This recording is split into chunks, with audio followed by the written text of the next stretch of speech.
Hello, Jane and Tom.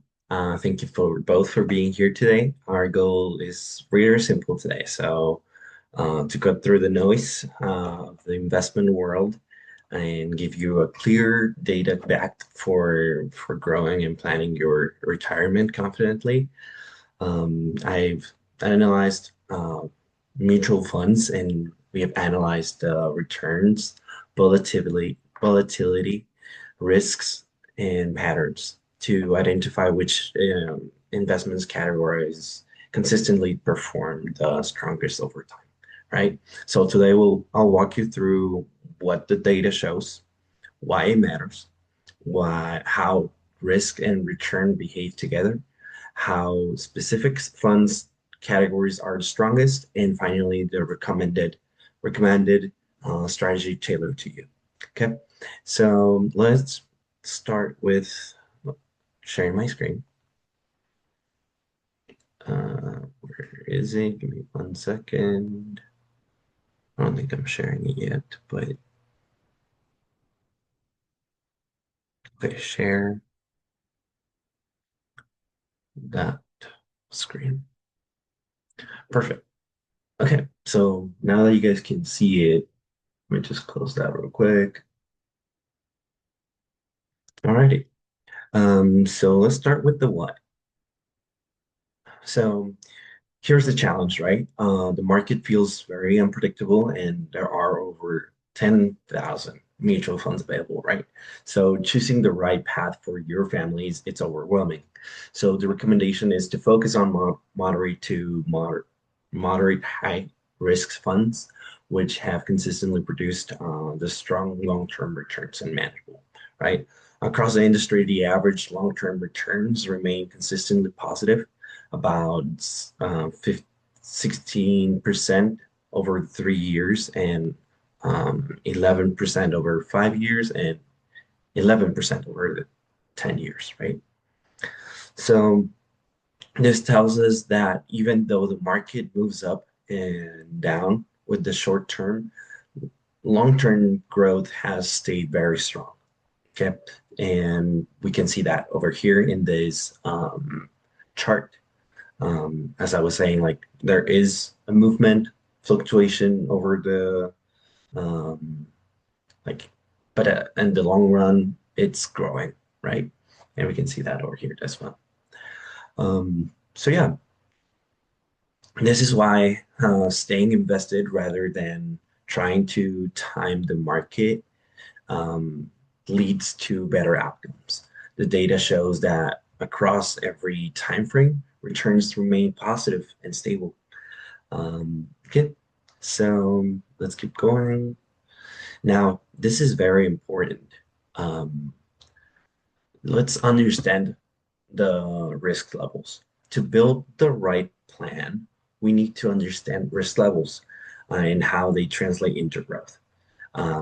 This funnel chart shows the five major risk categories from low risk to at the base to high risk at the top, right? And as you move up the pyramid, growth potential increases, but also does volatility. The most important thing is that your strongest opportunities don't sit at the extreme ends, right? They sit in the middle.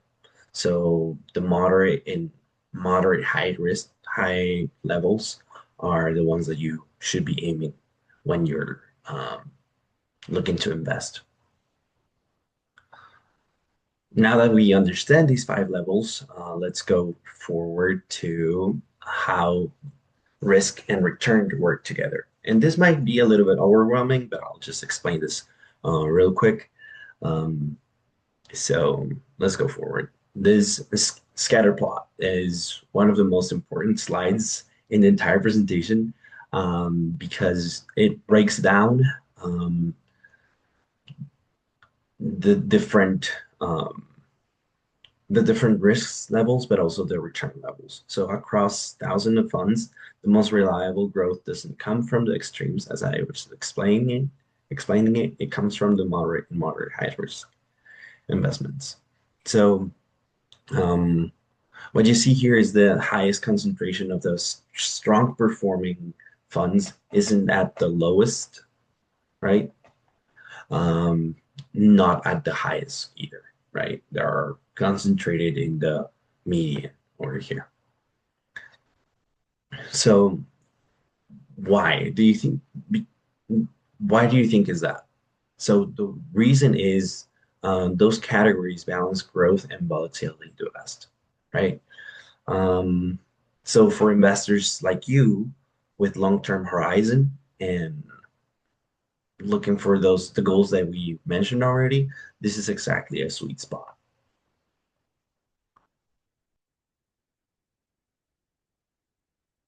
So for risk and level category, we need to understand the risk levels.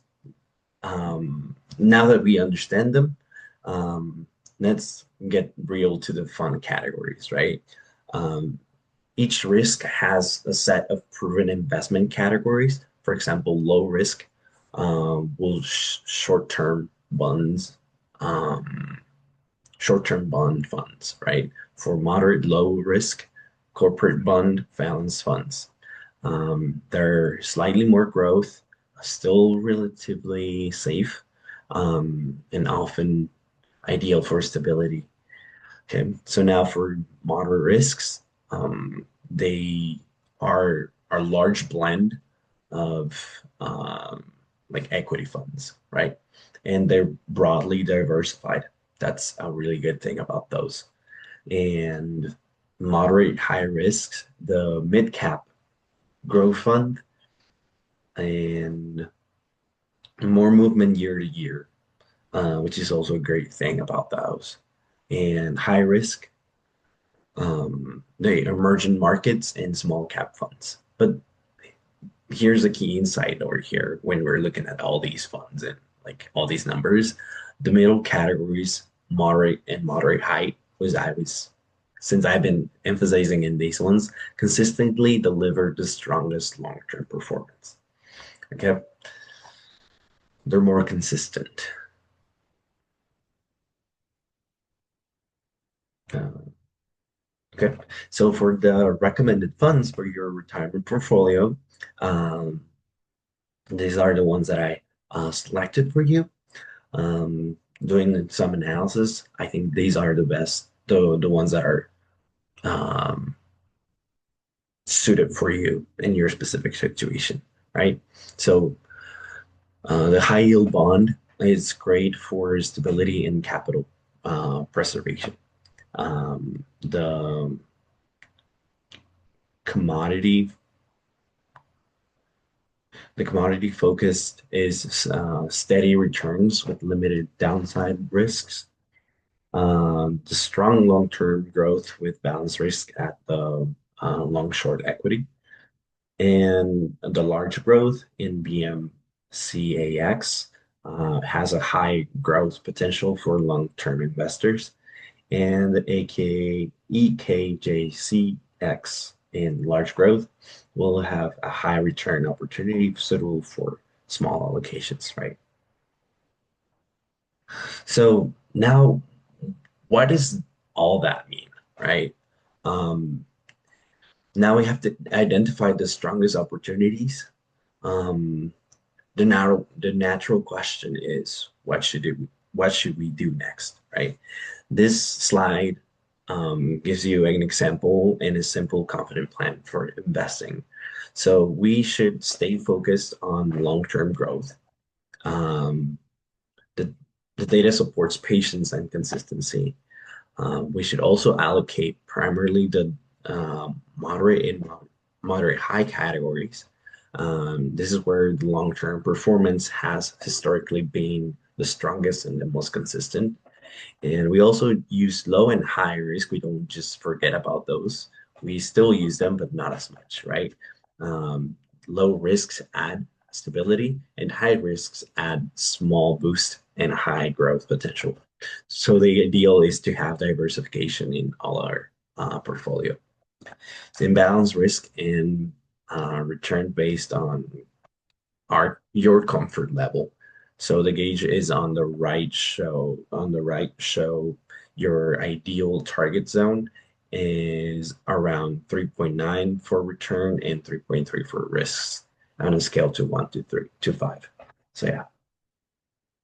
And well, Jane and Tom, thank you so much again for with so many funds available, the choices can feel overwhelming, but the data can makes it your path very clear. The strongest long-term opportunities lie in the moderate and moderate high categories. So remember that. And with a balanced, structured approach, so you can grow your retirement with confidence.